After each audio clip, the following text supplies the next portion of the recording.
Wakil Presiden Gibran Rakabuming Raka membahas soal bonus demografi Indonesia. Dalam video berdurasi 6 menit di kanal YouTube-nya, Gibran bilang generasi muda memiliki proporsi yang lebih besar pada kemajuan Indonesia. Gibran juga menegaskan, bonus demografi ini bukan sekedar angka statistik. Bonus demografi, kondisi di mana lebih dari separuh penduduk suatu negara berada pada usia produktif. Ya, Indonesia akan mendapatkan puncak bonus demografi di tahun 2030 sampai tahun 2045.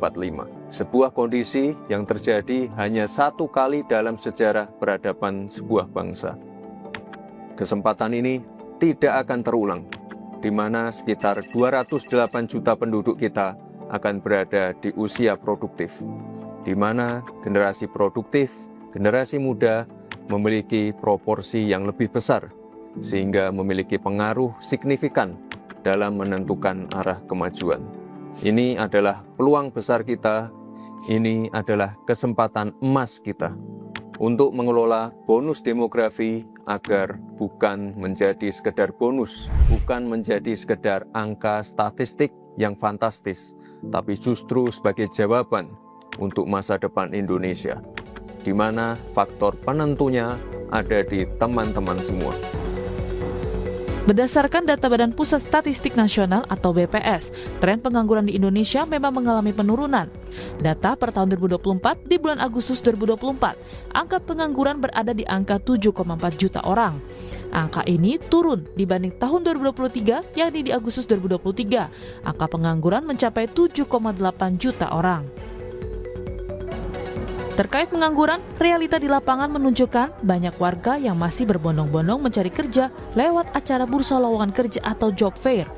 Misalnya, beberapa waktu lalu Pemprov Jakarta menggelar job fair di sebuah universitas.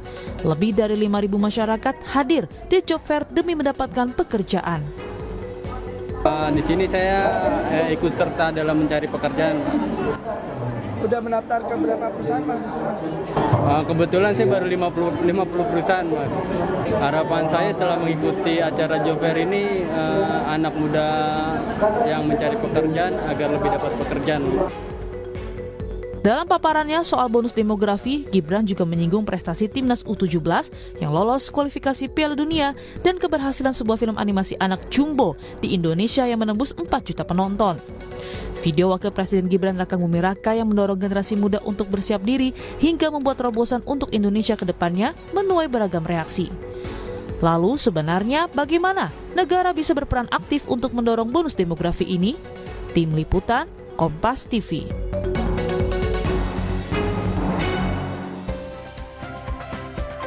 Saudara Wakil Presiden Republik Indonesia Gibran Rakabuming Raka mendadak membahas bonus demografi Indonesia dalam video di kanal YouTube-nya. Gibran bilang kalau generasi muda ini harus menyiapkan diri dan berani untuk membuat terobosan. Gibran juga bilang bonus demografi jadi peluang besar dan kesempatan emas untuk masa depan Indonesia. Lalu ada apa di balik munculnya monolog Gibran ini? Benarkah untuk persiapan 2029? Dan bagaimana sebenarnya bonus demografi kita? Apa benar bonus demografi ini menjamin prestasi anak bangsa di masa depan? Kita bahas bersama dengan sejumlah narasumber di pagi hari ini.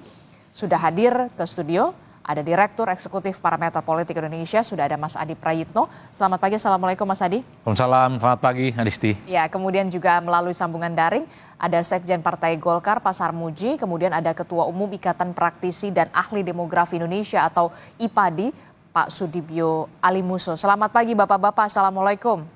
Waalaikumsalam. Selamat pagi, Waalaikumsalam. Ya, pagi-pagi hari Senin kita sudah membahas bagaimana pernyataan atau monolog yang diunggah seorang Wakil Presiden Republik Indonesia Gibran Rakabuming Raka di kanal YouTube-nya begitu soal bonus demografi. Saya ingin tanya dulu ke partai pendukung pemerintah yang ada di dalam pemerintahan, Partai Golkar, Pak Sarmuji. Jadi sebenarnya apa ini sebenarnya yang akan disampaikan oleh Mas Gibran dan apa maksud dan juga tujuannya, Pak Sarmuji?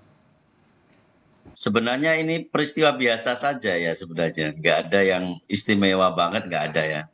Lebih istimewa rambutnya Mas Adi itu saya lihat itu. Tetapi karena ini jarang-jarang terjadi, Jadi ya menjadi menarik karena Mas Gibran selama ini kan diam. Saya menilai ini tidak ada maksud lain kecuali untuk memantik concern kita pada sesuatu yang sangat penting. Kita nggak boleh hanya berkutat pada isu-isu kekinian saja, pada hal-hal yang rutin saja, pada hal yang kita hadapi sehari-hari saja. Tetapi kita mesti concern pada hal yang sangat penting yang akan terjadi pada beberapa waktu ke depan. Nah, ini harus ada yang bicara memang. Pembicaraan ini sebenarnya bukan hanya Mas Gibran. Saya sudah berkali-kali mendengar, bahkan puluhan kali saya mendengar tentang bonus demografi. Tapi karena ini diucapkan oleh Mas Gibran, bentuknya monolog, barangkali yang selama ini jarang bicara, tiba-tiba bicara, mungkin itu menarik perhatian. Nah, ini Tetapi ini kan yang jadi menarik perhatian begitu ya, yang biasanya seorang wakil presiden Republik Indonesia gitu, Mas Gibran Rakabuming Raka ini jarang sekali berbicara di depan publik, kemudian loh kok tiba-tiba saja monolog banget muncul membahas soal bonus demografi. Apakah kemudian ingin menjadi spotlight atau ingin disorot atau kemudian ada agenda lain sebenarnya, Pak Sarmuji? Ya memang jadi wakil presiden itu serba salah ya. Jadi wakil bukan hanya wakil presiden, wakil gubernur, wakil wali kota, itu serba salah. Kemajuan sedikit salah. Nanti dipikir, wah ini pasti ada agenda ini. Mau nyalip presidennya atau mau nyalip wali kotanya atau mau nyalip gubernurnya. Tapi nggak berbicara apapun, tenggelam juga salah. Nanti publik akan ngomong, kita punya wakil presiden nggak sih? Nah, nanti akan begitulah Mas Gibran saya lihat mencoba untuk mencari celah, tidak kemajon, tidak terlalu maju, tetapi juga ingin memantik sesuatu yang sangat penting, yang barangkali banyak pihak belum bicara. Memang caranya memang monolog. Menjadi menarik kan caranya monolog, bukan dialog, bukan podcast dan sebagainya. Menurut saya caranya pun ini menarik dan menurut saya ini bagian penting. Cara ini merupakan bagian penting untuk memantik concern masyarakat terhadap sesuatu yang sangat penting. Oke, kalau kemudian ini menjadi menarik lagi ketika seorang Mas Gibran Rakabuming Raka tidak hanya monolog tapi kemudian juga tampil berdiskusi di hadapan mahasiswa, calon-calon usia produktif yang nantinya akan mengisi Indonesia Emas di 2045. Nanti salah lagi dipikir menggalang potensi mahasiswa. Oh, tidak bertukar pikiran karena ingin menciptakan bonus demografi yang tentu saja berkualitas begitu ya, Pak Sarmuji. Tapi saya bergeser dulu dari sisi politik nih, dari sisi politis ke Mas Adi. Mas Adi, Anda melihat ini apakah sebuah kebetulan saja atau kemudian ada maksud dan juga tujuan lain begitu dari sisi politis seorang Gibran Rakabuming Raka, wakil presiden yang biasanya jarang berbicara kemudian monolog di akun YouTube dari Wapres ini akhirnya berbicara soal bonus demografi? Ya, saya kira memang tidak mudah jadi Wapres Gibran Rakabuming Raka. Bisa bicara salah, tidak bicara pun juga salah. Kata Pak Sarmuji berarti benar dong? Kan begitu memang, karena sejak awal soal kemunculannya dalam kompetisi di 2024 itu kan memang menimbulkan kontroversi yang sampai hari ini tidak berkesudahan. Nah, yang menjadi spesial itu sebenarnya bukan hanya soal apa yang diomongkan, tapi karena memang selama ini kurang lebih sekitar sudah 6 bulan jadi wakil presiden Prabowo, Gibran itu kan hanya dianggap misalnya ya bagi-bagi susu ataupun misalnya berkunjung ke sekolah, kasih buku dan terusnya. Publik sebenarnya berharap ada sesuatu yang di-highlights terkait dengan gagasan dan narasi-narasi besar sebagai wakil presiden Republik Indonesia. Jadi wajar kalau kemudian ketika bicara tentang bonus demografi banyak yang menyambut. Tentu ada pro dan kontra. Kalau kita melihat style mantan-mantan wakil presiden di Republik Indonesia, kalau kita melihat Profesor Dr. Kiai Ma'ruf Amin ya, pasti itu concernnya orang bicara tentang ekonomi syariah. Kalau kita bicara tentang misalnya Pak Yusuf Kalla, orang bicara tentang bagaimana industri, kemudian pengusaha dan seterusnya itu menjadi pilar utama sebuah bangsa dan negara itu established. Nah, publik melihat Gibran ini bicara tentang bonus demografi mungkin tidak terlepas karena posisi Gibran yang masih sangat muda. Yang kedua yang secara prinsip memang ini dianggap sebagai sesuatu yang memang harus di-guide oleh Gibran. Tapi saya sebenarnya menunggu bagaimana bonus demografi itu soal bagaimana pemanfaatan dunia digital yang selama ini selalu diekspos oleh Gibran sebagai opportunity, kesempatan anak-anak muda itu jangan hanya terpaku pada misalnya nih kerja-kerja dalam sektor formal, bawa map ke kantor, diwawancara, bukan di situ. Tapi dunia digital itu kemudian akan membuat seseorang itu bisa kompetitif, dia maju dan seterusnya. Makanya yang dicontohkan itu adalah film Jumbo yang animasi. Nah, saya membayangkan Mas Gibran, anak muda, bagaimana eksposur ke depannya itu adalah memanfaatkan dunia digital sebagai upaya yang penting. Itu substansinya. Tapi saya tidak menutup mata, ada hal-hal yang sifatnya politik yang saya coba untuk tangkap. Kalau mau jujur sebenarnya, ini kan sudah 6 bulan jadi wakil presiden. Memang eksposur dan pemerintahan terkait dengan Gibran itu kan sepertinya itu-itu saja. Orang juga bosan. Sementara pada setting bersamaan, orang yang relatif juga akan muncul di 2009, seperti AHY, juga Zulkifli Hasan, satu persatu sudah mulai menunjukkan bahwa mereka ini adalah sebagai sosok yang juga memiliki performa yang layak diperhitungkan dalam kompetisi pilpres. Artinya apa? Gibran tentu tidak bisa hanya berada di zona nyaman wakil presiden saat ini yang seakan-akan otomatis di 2029 akan mendapatkan tiket untuk pencapresan entah sebagai calon presiden atau sebagai wakil presiden untuk bersandingan dengan Prabowo Subianto kembali. Itulah yang saya kira ini bagian dari upaya dari Gibran menciptakan momentum supaya terus menjadi spotlight pembicaraan bahwa Gibran adalah sebagai sosok yang juga sangat punya kapasitas, kompetensi, punya kemampuan untuk menjadi pemimpin di masa-masa yang akan datang. Karena kalau ini tidak dilakukan, Adisti, saya kira memang ke depan akan kebalap dengan calon pemimpin-pemimpin lainnya. Sorry to say, AHY sebagai Menko dan Ketua Umum Partai Demokrat exposure menyampaikan gagasan-gagasan besar terhadap Indonesia semakin besar. Zulkifli Hasan juga mulai speak up tuh. Kata Zulkifli Hasan kalau soal Pilpres mungkin sudah sepakat dengan Prabowo, tapi untuk wakil presiden nanti dulu dibicarakan. Bukan tidak mungkin, PAN juga punya intensi untuk maju dan bisa berdampingan dengan Prabowo. Jadi mungkin bagi orang yang tidak terlampau engage dengan politik, bukan aktivis partai, ataupun tidak pegiat politik, pemilu masih lama. Tapi bagi para politisi, 2029 itu sudah sejengkal, Adisti. Ini sudah mulai ditapaki satu demi satu begitu. Dan ini menjadi upaya Gibran Rakabuming Raka juga supaya bisa tetap dapat spotlight di 2029 nanti. Betul, menjadi exposure dan selalu menjadi perbincangan bahwa Gibran ini tidak hanya selesai jadi wakil presiden di 2029, itulah yang sepertinya ingin ditunjukkan. Kalau mau jujur sebenarnya, ini mungkin baru pertama kali di mana wakil presiden monolog kemudian diunggah di akun YouTube pribadinya. Rata-rata kan pejabat publik, dia konferensi pers, undang begitu banyak media, dan kemudian speak up ke publik soal isu-isu yang kemudian dia coba guidance untuk disampaikan. Tapi bagi saya ini sudah menjadi sesuatu hal yang baik, positif. Artinya Gibran sudah mau mulai bicara tentang sesuatu yang besar dan mau juga dong didebat oleh masyarakat dan publik. Bicara tentang bonus demografi, saya kira tidak ada yang kemudian bisa membantah. 2030 sampai 2045 memang mayoritas penduduk kita adalah manusia produktif. Tapi kan orang bertanya, yang produktif ini mau diapain? Per hari ini pengangguran, akses terhadap dunia pendidikan yang kemudian dianggap layak, itu justru di mayoritas itu adalah kelompok-kelompok bonus demografi. Jadi bukan hanya sebatas retorika, bukan hanya sebatas konsumsi, tapi keberpihakannya itu adalah secara prinsip bagaimana anak muda itu bukan hanya sebatas wacana, tapi secara prinsip dia memang dipersiapkan sebagai satu stimulus untuk menjadi tonggak estafet kepemimpinan di masa yang akan datang. Kan begitu, Adisti. Apa yang kemudian ingin saya sampaikan, kalau kita mengacu pada negara yang sudah maju seperti China, anak mudanya itu jangan seperti yang sekarang, tapi investasi di bidang pendidikan, inovasi dan teknologi. Itulah yang kemudian membuat China per hari ini cukup confident dan bahkan melawan Amerika. Apakah kita sudah menyiapkan itu semua? Dan kita harus mempersiapkan itu begitu ya. Betul. Jangan jadi followers juga ternyata ya. Betul, bukan hanya sebatas retorika dan konsumsi bahwa bonus demografi itu indah diomongkan, tapi dalam praktiknya banyak anak muda yang hampa dalam hidupnya. Itulah yang saya sebutkan, mengacu kepada negara-negara maju. Bagaimana anak muda ini semakin top ya, pendidikan, inovasi dan teknologi itu adalah sesuatu yang niscaya dan tidak bisa kita bantah. Oke, jadi jangan hanya sebatas retorika begitu ya, tapi kemudian kenyataannya seperti apa, melek begitu ya. Betul, itu yang secara prinsip ya.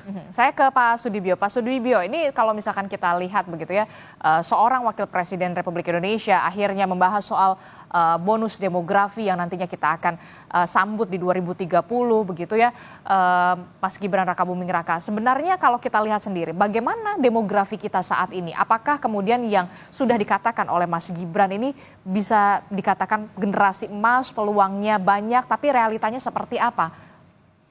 Pak Sudibyo. Terima kasih. Pertama, saya menyambut baik tadi apa yang disampaikan oleh Samuji ya, bahwa kita dari kalangan eh, praktisi dan ahli demografi paling senang ada pemimpin yang bicara tentang demografi, bukan hanya soal saat ini, tapi harus ke depan. Tapi yang jelas harus dipikirnya saat ini juga harus terpikir dan kemudian ke depan. Nah, bicara yang tapi kemudian, jadi bonus demografi itu not just a number. Tadi udah Mas Adi memberikan juga warning bahwa mau diapakan jumlah besar itu kira-kira. Nah, saya hanya sedikit ingin meluruskan. Sebenarnya bonus demografi Indonesia ini kan sudah mulai sejak 2005 dan jendela peluang itu akan menutup sebelum tahun 2004. Itu dari 3 proyeksi yang dikeluarkan oleh pemerintah. 3 proyeksi ya, dari mulai sensus Supas sensus 2010 waktu jalan PSBB, kemudian Supas 2015 Pak Jokowi mengeluarkan proyeksi juga, kemudian tahun 2020 hasil sensus mengeluarkan proyeksi. 3-tiganya itu bonus demografinya itu sudah menutup di tahun 2045. Mereka berakhir antara 2039 sampai 2041. Artinya pada waktu kita menuju Indonesia emas, itu bonus demografinya itu sudah menutup, sudah diganti dengan generasi-generasi tua. Karena jumlah lanjut usia akan sangat tinggi jumlahnya pada saat itu, yaitu hampir sekitar 20%. Nah ini artinya kalau mau 2045 merubah untuk mendapatkan bonus demografi kedua, yaitu ditambah dengan lanjut usia yang semakin sehat dan produktif. Nah kira-kira begitu ya, ini anu kuncinya. Nah yang penting adalah bahwa bonus demografi ini kan segera menutup jendelanya. Ini kan ada 4 syarat sebetulnya yang untuk memetik itu. Yang pertama, SDM kita itu harus berkualitas mulai sekarang ini. Jadi harus berkualitas betul. Nah itu SDM berkualitas itu perlu pendekatan memang dari sejak lahir sampai kemudian lanjut usia. Ini sudah betul ya, ini langkah pemerintah sebenarnya sudah mulai stunting digarap dan seterusnya supaya nanti menghasilkan SDM yang berkualitas, karena saat ini kualitas kita kan masih ya dalam tanda petik masih kurang bersaing dengan negara-negara lain lah gitu, karena indeks pembangunan manusia kita kan masih cukup rendah. Nah kemudian yang kedua, tenaga kerja itu harus terserap. Tadi disampaikan oleh oleh presenter bahwa pengangguran kita masih cuma 8 juta dan seterusnya. Ini juga mengkhawatirkan karena di dalam bonus demografi itu kan semua yang bekerja itu kan menanggung yang tidak produktif.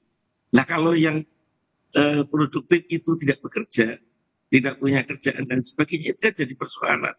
Kalau kita lihat Pak Sudibyo, ini kan kalau kita lihat ya tren pengangguran di Indonesia begitu memang trennya memang menurun dari 2023 ke 2024. Tapi kemudian pada kenyataannya pencari kerja jadi masih susah, PHK di mana-mana begitu. Nah bonus demografi ini apakah nanti jadi masalah? Apakah ini jadi problem tidak? Kalau memang sudah banyak orang terus SDM-nya lapangan pekerjaannya tidak ada begitu. Iya betul. Kalau dia tidak bisa menanggung dirinya sendiri dan keluarganya, dan mereka yang tidak produktif, maka bonus itu akan menjadi bencana akhirnya. Kalau jumlahnya besar, kemudian ini masalahnya kita itu penduduknya itu terlanjur besar gitu jumlahnya ya. Bukan seperti negara-negara lain, kita keempat terbesar di dunia ini. Jadi artinya memang dengan penduduk yang besar itu memang mengelolanya tidak semudah dengan negara-negara yang kecil lah kira-kira begitu. Tetapi ini jadi persoalan ini. Jumlah besar kalau tidak terkelola dengan baik tadi ya, ini kan dia harus menanggung yaitu anak-anak usia 14 ke bawah dan usia 65 tahun ke atas kalau dalam konsep demografi. Nah kalau dia tidak bisa menanggung, ini akibatnya akan menjadi beban. Jadi yang dikatakan bonus itu bukan bonus, karena sebenarnya kita walaupun dikatakan dapat bonus, tapi sebenarnya nggak dapat bonus. Itu hanya dalam tanda petik baru iming-iming pendudukmu itu strukturnya menguntungkan kira-kira gitu. Nah syaratnya ada 4, jadi menjadi bonus bisa dipetik itu. 1, SDM-nya berkualitas. Kedua, tenaga kerjanya tertampung. Ketiga, perempuan juga bekerja. Tapi perempuan kita kan dalam bonus demografi kan perempuan termasuk yang menanggung karena dia termasuk usia produktif. Tetapi tenaga kerja wanita kita itu kan yang bekerja, tenaga wanita yang bekerja kan tidak sebesar yang pria, masih kira separuhnya atau apa gitu ya. Nah yang keempat itu dia berhasil, negara itu memetik bonus demografi kalau tabungan masyarakat itu meningkat. Nah ini kita perlu kita. Jadi diksinya bukan bonus demografi, lalu apa dong Pak Sudibyo kalau? Sebetulnya dia masih seperti istilahnya itu demografi dividen. Jadi demografi. Ini masih dividen itu. Belum terpetik itu, tapi kalau untuk menggampangkan ya udahlah kita bonus demografi gitu ya. Karena kita belum dapat bonus. Dapat bonus itu kalau kita bisa memanfaatkan struktur penduduk yang menguntungkan itu bagi kemajuan negara. Kira-kira begitu. Nah itu dia, saya mau tanya responnya Pak Sarmuji, gimana Pak Sarmuji? Jadi kalau ini belum jadi bonus demografi, kalau bonus demografi itu sudah SDM berkualitas, semuanya sudah dipersiapkan oleh pemerintah begitu. Jangan sampai kemudian justru menjadi bencana begitu dengan demografi dividen kalau menurut Pak Dibyo ini. Gimana Pak Sarmuji? Ya itu benar, yang disampaikan Pak Dibyo itu benar. Bonus demografi ini bisa berubah menjadi beban demografi, bahkan bisa menjadi bencana demografi kalau kita salah mengelola. Karena itu kita menyambut gembira apa yang disampaikan Mas Gibran. Sekurang-kurangnya publik menjadi lebih peduli terhadap problem demografi kita pada tahun 2030. Sebenarnya problem itu sudah ada sekarang. Tetapi kalau itu tidak diantisipasi, itu justru akan menjadi sesuatu yang meledak di tahun 2030. Pendidikan kita tengok pendidikan kita, rata-rata pendidikan kita itu baru kira-kira SMP, baru kelas 9 itu berarti kelas 3 SMP ya, belum sampai lulus rata-rata pendidikan kita. Sementara peluang pasar, peluang tenaga kerja kita membutuhkan syarat SDM yang makin lama makin tinggi. Apalagi tadi sempat disinggung Mas Adi Prayitno tentang kualifikasi, informasi dan teknologi, dunia digital yang membutuhkan alam berpikir, pendidikan yang baik, lalu kemampuan, skill yang baik, dan itu semua perangkat-perangkat itu semua sampai sekarang itu terus terang belum terpenuhi. Kalau kita lihat begitu ya di grafis kita Pak Sarmuji, ini bahkan paling tinggi ini hanya lulusan SD. 48,26 begitu. Kalau untuk lulusan S1 universitas begitu ya, hanya 18,8. Mampu tidak? Kalau berdasarkan kenyataan ini, rasanya bonus demografi itu belum akan kita dapatkan pada 2030. Tetapi ini kan masih ada waktu. Ada persiapan yang sekarang menuju tahun 2030. Karena itu senyampang ini baru 2025. Ayo konsentrasi kita terhadap apa yang disebut sebagai bonus demografi atau demografi kita yang paling menguntungkan, komposisi usia produktif kita yang paling banyak. Ayo kita manfaatkan, kita persiapkan benar. Kalau enggak nanti menjadi beban demografi. Masalahnya cukup nggak dalam waktu 5 tahun ini, waktu kita 5 tahun ini untuk mempersiapkan itu semua, Pak Sarmuji?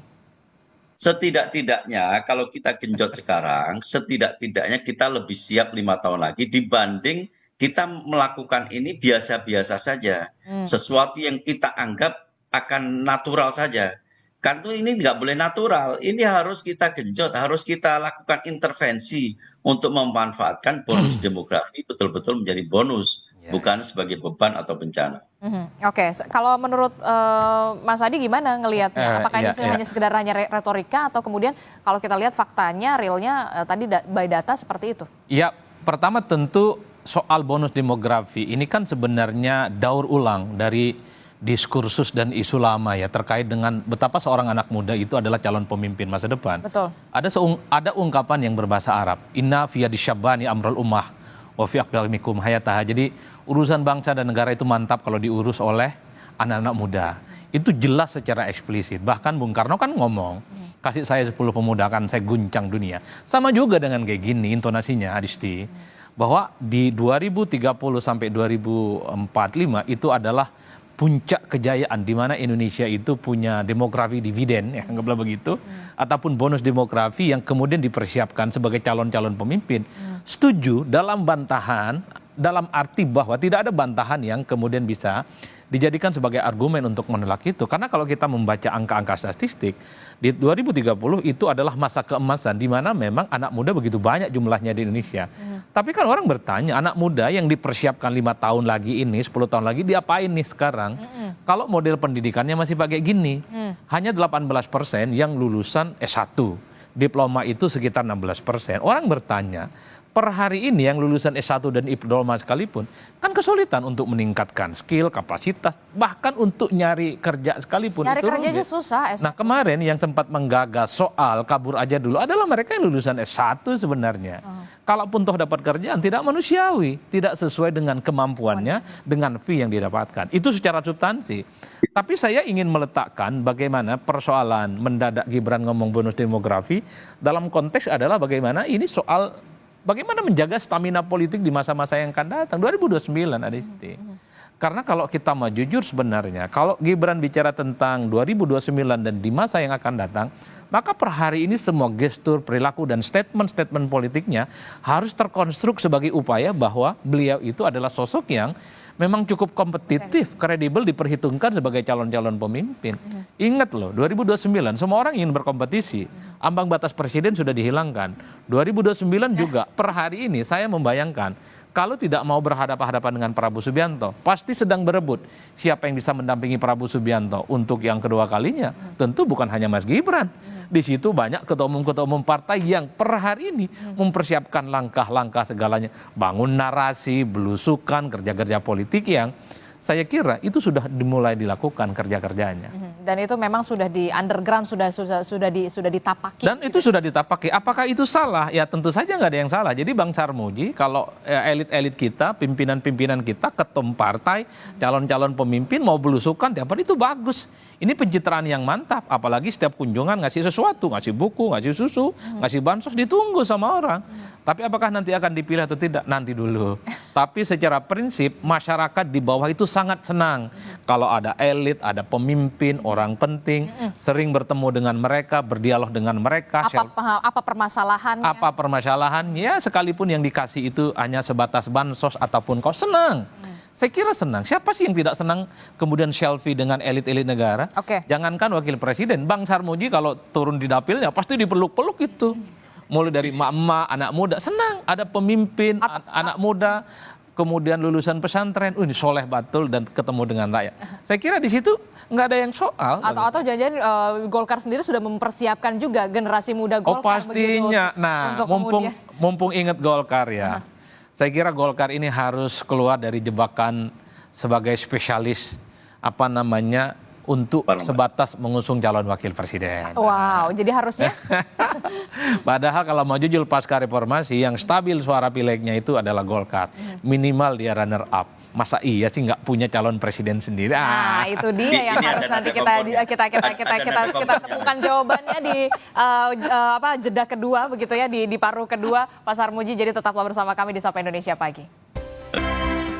Terima kasih Anda masih bersama kami di Sapa Indonesia Pagi. Saudara, kita masih membahas soal bagaimana pernyataan dari Wakil Presiden Republik Indonesia Gibran Rakabuming Raka yang kemudian speak up atau berbicara soal demografi ya, yang nanti akan dihadapi, bonus demografi yang dihadapi Indonesia di tahun 2030 hingga 2045 begitu, pemanfaatan teknologi artificial intelligence, AI yang kemudian harus kita maksimalkan betul begitu.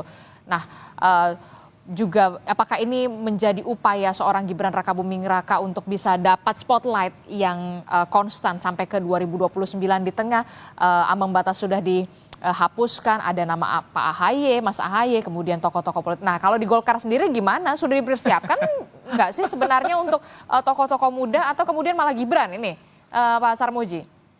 Gini ya, Golkar itu setia pada fungsi partai politik sebenarnya. Fungsi partai politik itu salah satunya adalah rekrutmen politik. Rekrutmen politik itu bisa dari internal maupun bisa jadi dari eksternal. Yang penting yang kita perjuangkan, yang kita orientasikan itu adalah kepentingan bangsa dan negara. Jadi siapapun yang kita anggap terbaik itulah nanti yang akan kita perjuangkan. Apakah itu dari internal, apakah itu dari eksternal, ya kita lihat bersama-sama. Kita cek apakah ada internal kita yang memang diminati sekaligus punya kualifikasi yang baik untuk ditempatkan menjadi presiden atau wakil presiden. Tetapi kalau yang selama ini sudah ada, misalkan Pak Prabowo nanti berprestasi disukai oleh rakyat, ya kenapa tidak kita mencalonkan Pak Prabowo kembali. Demikian kira-kira. Jadi tidak harus semata-mata ini harus internal.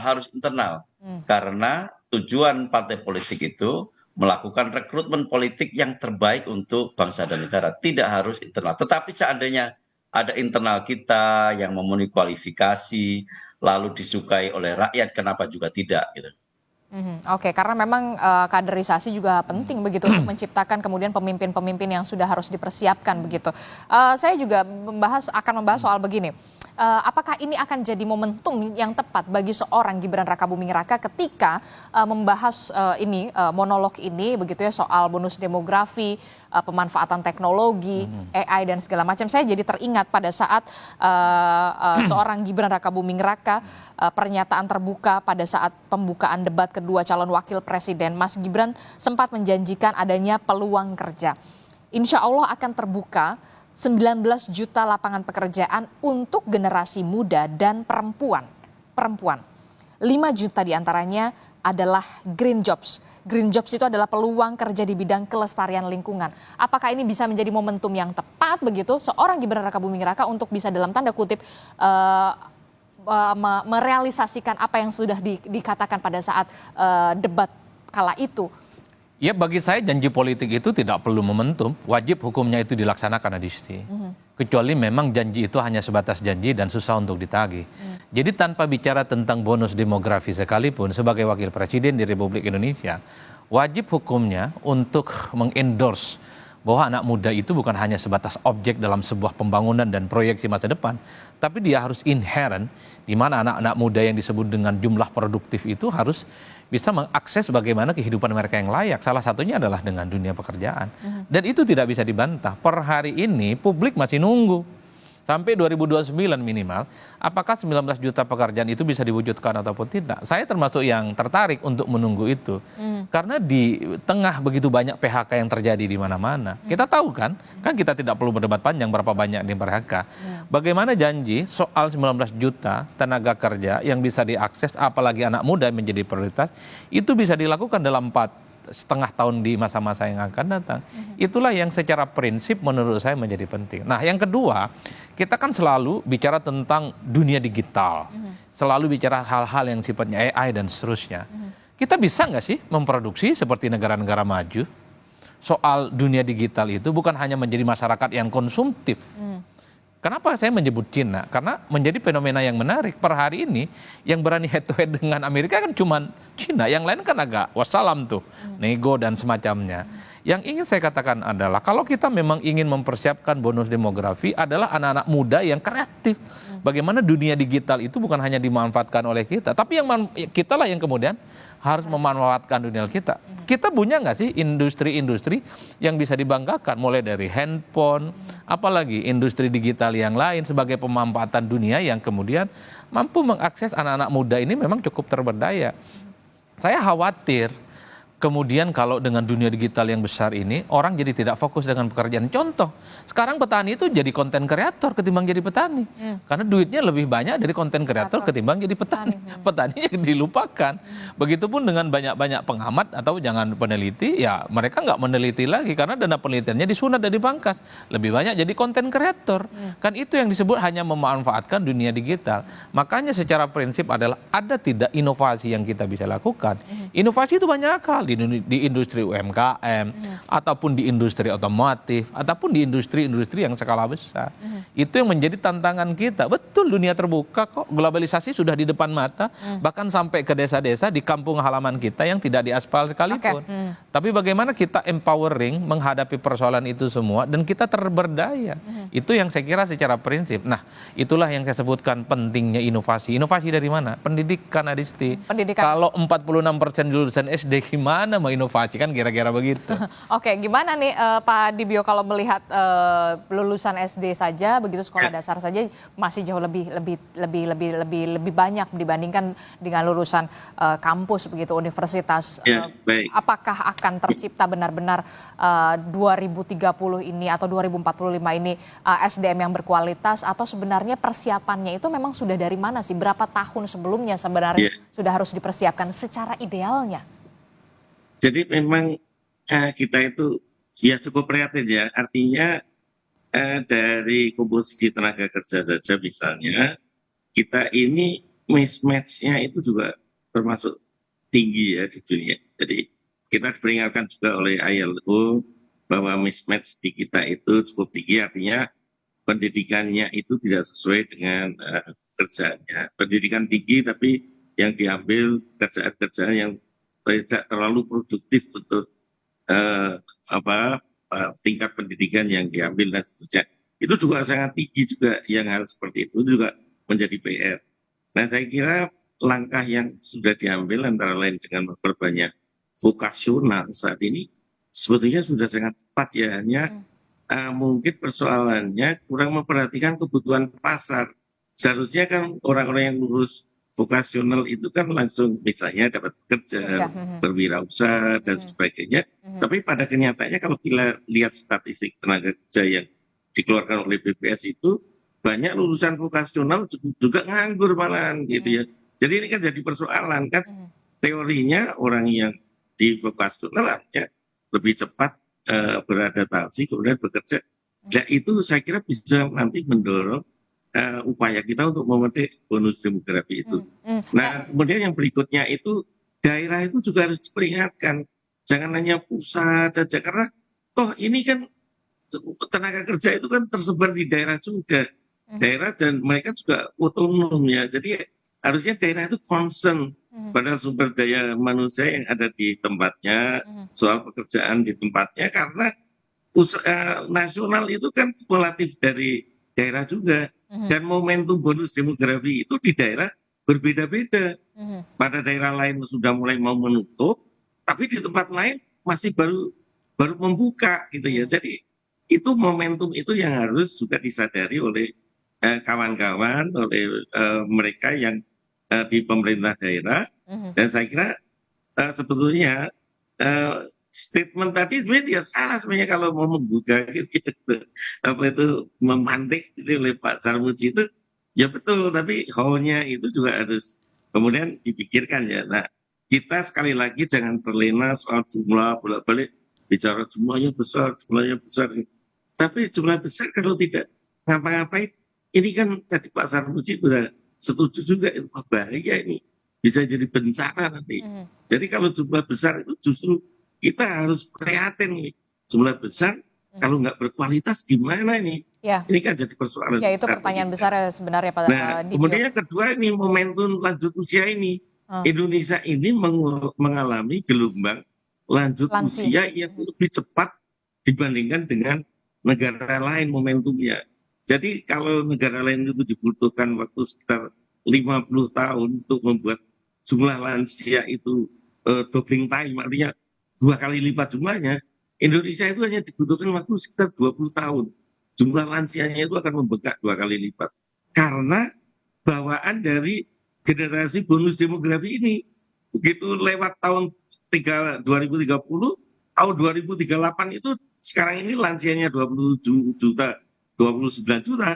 Tahun 2038 kita sudah 48 juta lansia. Tahun 2045 sudah 66 juta lansia. Itu sama dengan kira-kira 15 kali negara Singapura atau 14 kali negara Singapura itu Indonesia lansia semua. Nah untuk apa lansia ini? Harus sehat, produktif. Kalau nggak sehat, jadi beban lagi. Nah oleh karena itu, kalau lansianya ini sehat, produktif, orang selalu bilang ini disebut kita memasuki bonus demografi yang kedua. Second phase of bonus demografi. Harapannya seperti itu. Jadi yang muda terus dapat kerjaan, yang lansia juga tetap bisa sehat dan produktif. Nah ini kalau menurut Anda 3 poin krusial yang harus dipersiapkan dan berapa lama sebenarnya harus mempersiapkan itu? Ya sebetulnya kan kita sebenarnya pada tahun 2005 itu kan sebenarnya Indonesia sudah masuk jendela peluang bonus. Kemudian peaknya itu sebenarnya di 2020, 2030-an ini.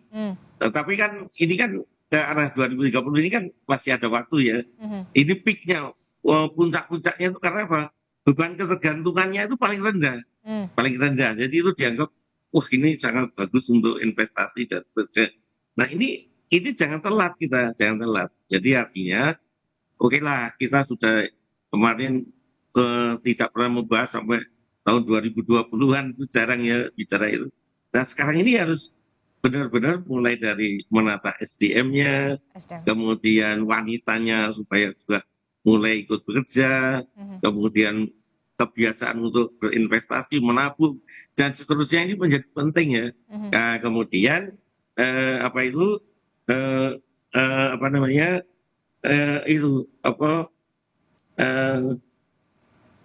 investasi sumber daya manusia, kerjaan, dan penyerapan tenaga kerja tadi. Oke, penyerapan tenaga kerja. Sebenarnya vokasional itu sudah bagus, hanya mungkin tidak melihat peluang pasar yang ada ya. Oke. Jadi permintaan pasar apa, jadi demand supply-nya itu nggak klop gitu ya.